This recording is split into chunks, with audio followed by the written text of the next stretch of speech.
और एक बड़ी खबर मध्य प्रदेश से, जहां पर सीहोर में नर्मदा नदी में 11,000 लीटर दूध से अभिषेक के मामले में एक बड़ा विवाद खड़ा हो गया है।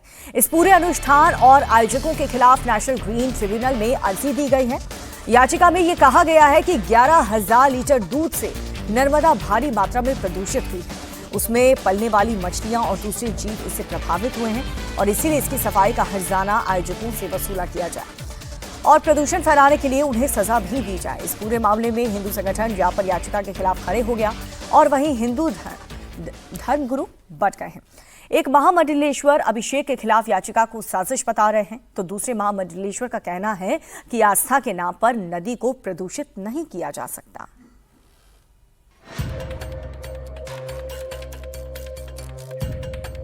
इसमें नर्मदा जी में दूध चढ़ाने से लोगों का भला होता है।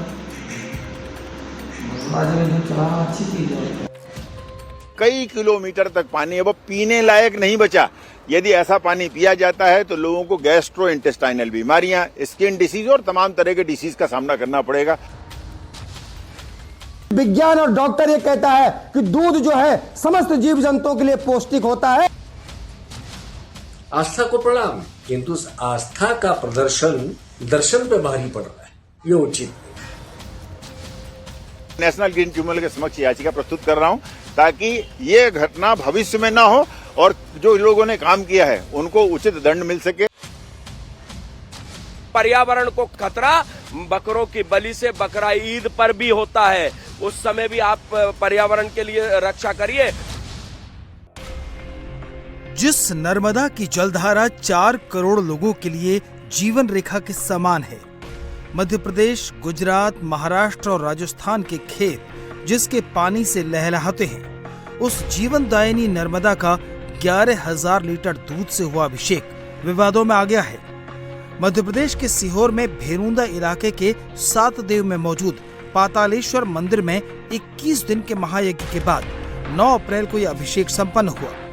अभिषेक संत शिवानंद महाराज के द्वारा करवाया गया, जिन्हें स्थानीय लोग पूरे श्रद्धा भाव के साथ पूजते हैं।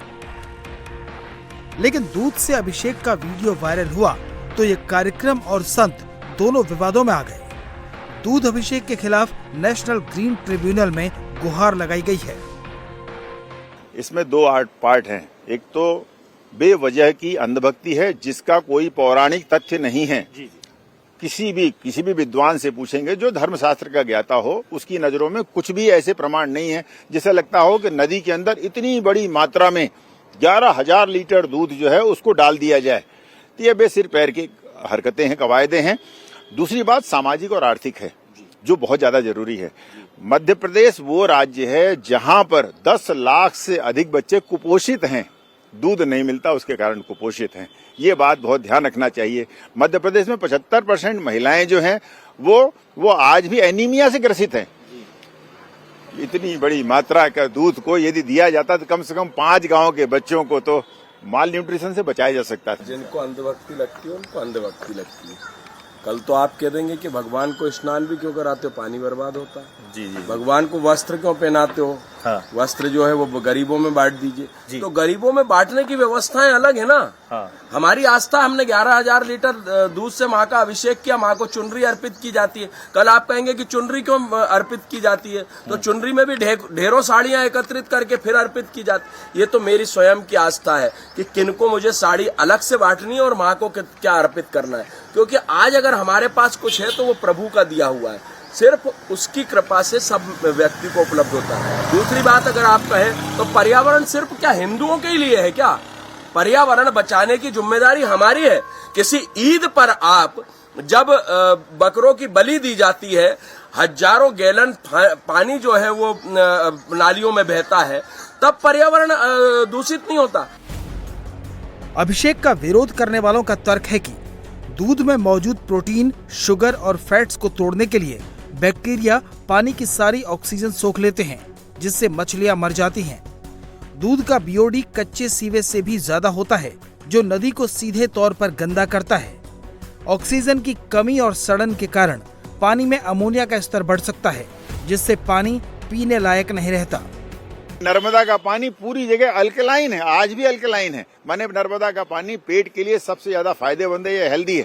इतनी बड़ी मात्रा का दूध डालने से नर्मदा का पानी बहुत बड़े इलाके में अम्लीय हो जाएगा। इसका मतलब वो पानी जो आप पी नहीं सकते, उससे स्किन डिसीज हो सकती हैं, उससे ब्लड संबंधी बीमारियां हो सकती हैं। सबसे ज्यादा नुकसान तो जलीय जीव जंतुओं को होता है। जलीय जीव जंतु जो है उससे उनको बहुत ज्यादा उनको नुकसान होता है। यूं कहें कि वो बहुत डेडली स्थिति में आ जाते हैं। बात यह है कि जो पानी साफ होता है, साइंटिफिकली कहते हैं कि उस पानी में डिजोल्व ऑक्सीजन, पानी में घुली हुई ऑक्सीजन की मात्रा 6 या 6 मिलीग्राम से ऊपर होनी चाहिए। 6 मिलीग्राम से ऊपर पानी होगा तभी पानी पोर्टेबल माना जाता है, तभी पानी पीने योग्य माना जाता है। लेकिन स्थिति यह है कि इतनी बड़ी मात्रा का जब दूध डाला जाएगा तो उस पानी में 1 से 3 मिलीग्राम ऑक्सीजन की मात्रा हो जाएगी और इतनी मात्रा कम होने के बाद उसमें जलीय जीव जंतु बचेंगे नहीं। नर्मदा में अभिषेक की परंपरा की दुहाई देकर 11,000 लीटर दूध बहा दिया गया। भक्त भाव विभोर थे क्योंकि इसे धार्मिक मान्यताओं के साथ जोड़ा गया। हिंदू धर्म में दूध को पवित्रता, शुद्धता और समृद्धि का प्रतीक माना गया है। दूध के बिना भगवान शिव का अभिषेक अधूरा माना जाता है। पितरों की आत्मा की शांति के लिए भी नदियों में दूध प्रवाहित करने की मान्यता है। नर्मदा में दूध अभिषेक की परंपरा बरसों पुरानी है। नर्मदा जी में दूध तो पहले से नर्मदा जी में दूध की धारा चलती थी ना, उसमें कोई नया नहीं है, आज से कोई चल रहा है दूध। पहले से दूध चढ़ा, तो जीवन भर से दूध दूध चढ़ा रहे हैं। हम यहाँ पे भी आए तो यहाँ पे भी हम डेली 151 लीटर दूध डेली चलाते हैं। आज ये जो अभिषेक होता है इसका क्या महत्व रहता है, इससे क्या फायदा होता है? इसमें नर्मदा जी में दूध चढ़ाने से लोगों का भला होता है। नर्मदा जी में दूध चढ़ाना अच्छी चीज़ है। जो आखिरी दिन आपने दूध चढ़ाया वो कितना था, कितनी मात्रा में था? 11,000 लीटर था। नर्मदा में अभिषेक को हिंदू परंपरा मानने का दावा करने वाले इस पूरे विवाद को एक षड्यंत्र करार दे रहे हैं।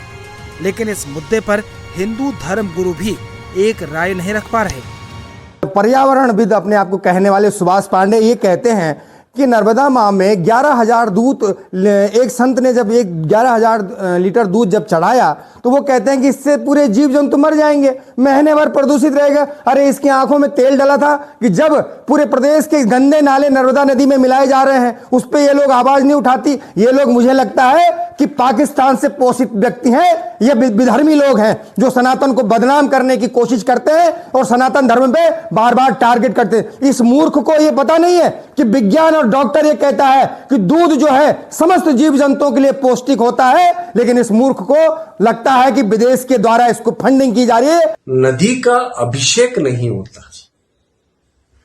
नदी के वो तो हम स्वयं मां मान करके उनसे जल लेते हैं, यानी हम मात्र तो वही उनका जो द्रव्य है उसका पान करते, उसका आराधन करते, उसका आचमन करते, उसी से हम तर्पण करते।